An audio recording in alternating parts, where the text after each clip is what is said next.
Hello everybody and welcome back to RainBro Crafts. My name is Colton and today I will be making for you our Gay Cruise soap. This soap is inspired by an upcoming Alaskan cruise that I will be taking with some of our friends, and it took inspiration from kind of all of those tropical drinks that you have on a cruise. While Alaska's not tropical, kind of the spirit of the vacation is a fun tropical type event. So stay tuned and watch us make this really fun, really fruity Gay Cruise soap.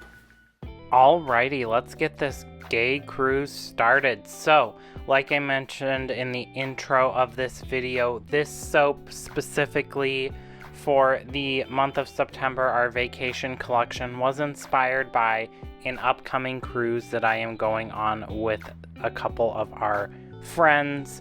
Zac isn't going. He is not an outdoor cat, as we like to joke, but I figured might as well go with friends. It's a great opportunity. So for the fragrance, this is a custom blend of Sea Lilly and Lime from Brambleberry, along with Pineapple Kiwi, also from Brambleberry.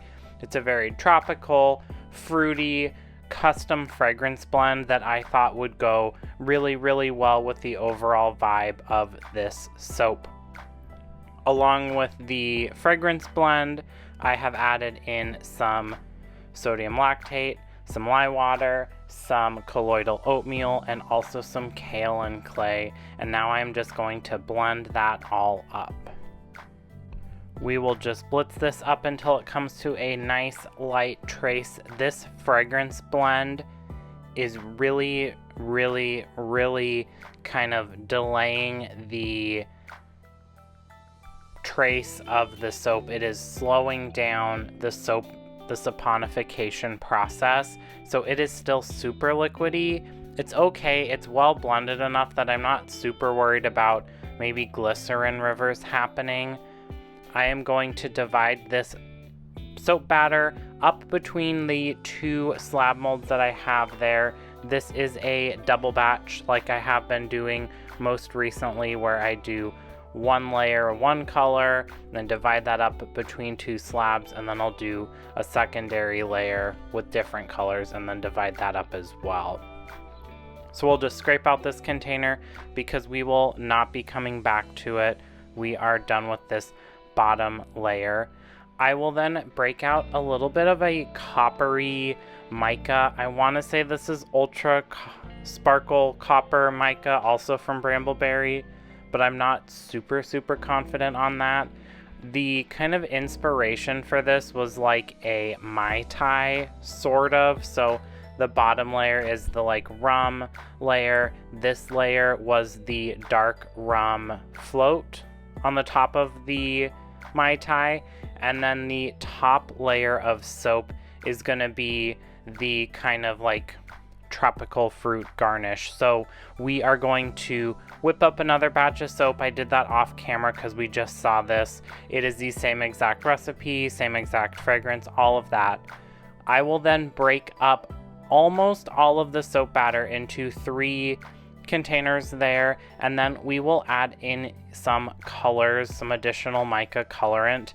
The fragrance oil was supposed to discolor a little bit to like a light tan, so I am keeping that in mind as I am adding in these colors. So I added like a nice kind of limey green for lime, or pineapple like pokey bits that sometimes are in like tropical drinks, and then I added an orange, obviously for like an orange slice, and then in the back there I'm adding a maroon red for like cherries or something like that. We will then blitz this up ever so quickly just till everything comes to a nice trace, because we are going to be doing an in the pot swirl. I want to make sure that every single batter that I'm currently working with all stay a similar consistency. If you have some that are clumpy and some that aren't, it does not end up well in the end. Once all of those are to the correct consistency, I'm just going to go in and do some really quick pours from each of those containers into that base container that had a little bit of the uncolored soap base in there. I will reserve maybe like a quarter of the soap batter aside just to use for our top design, but almost all of the soap batter is in these containers here. We will then get out our scraper and pour our soap batter into our slab molds there, proceeding ever so cautiously to make sure we don't get any dips or anything like that into our bottom layer, because in my mind I wanted nice clean lines between the two different layers, the like drink layer and then the tropical fruit garnish layer, which is the top layer. We will level everything out and add the remainder of the soap base there. Once we have scraped out those containers, I will go back in with the 3 pour pitchers with the little bits of the colored soap batter and do some lines from front to back on each of the slabs here, starting with that green and kind of just alternating the colors. This soap method, like if you've watched our soap videos in the recent past, you'll notice that I really have been enjoying doing soap like this. This takes a little bit longer than maybe what I normally would do, but the end result is super pretty, super clean and crisp and precise.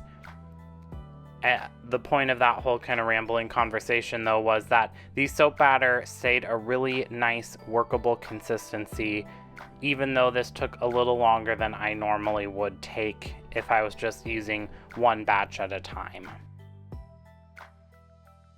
We will then break out our chopstick and do a simple feathering technique on both slabs. Here I'll speed it up for the second slab just so you don't have to watch 2 of the same thing at the same speed.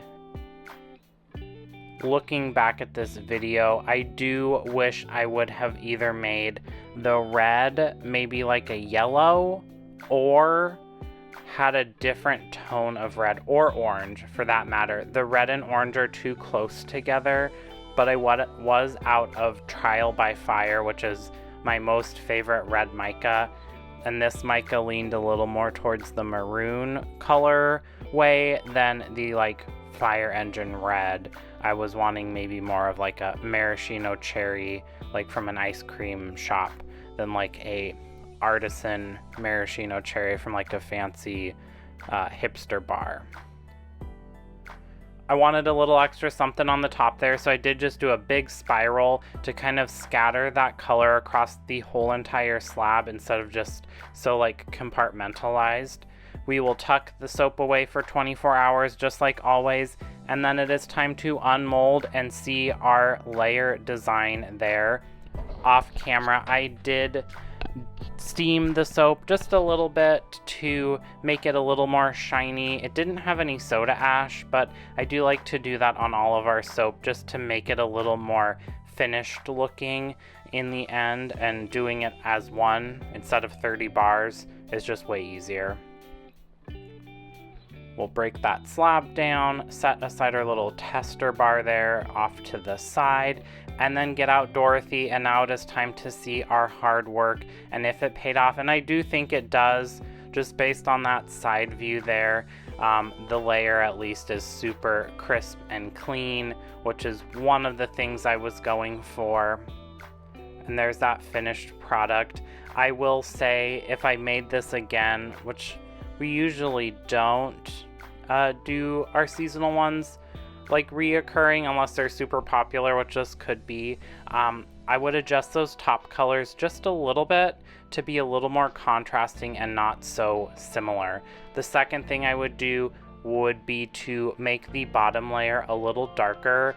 I was hoping it would discolor more and it didn't, and this, as I'm recording this, the soap has been curing for about a month and it's still pretty similar to what it looks like on screen, so I would kind of make it a little more tan and a little less uncolored soap base color.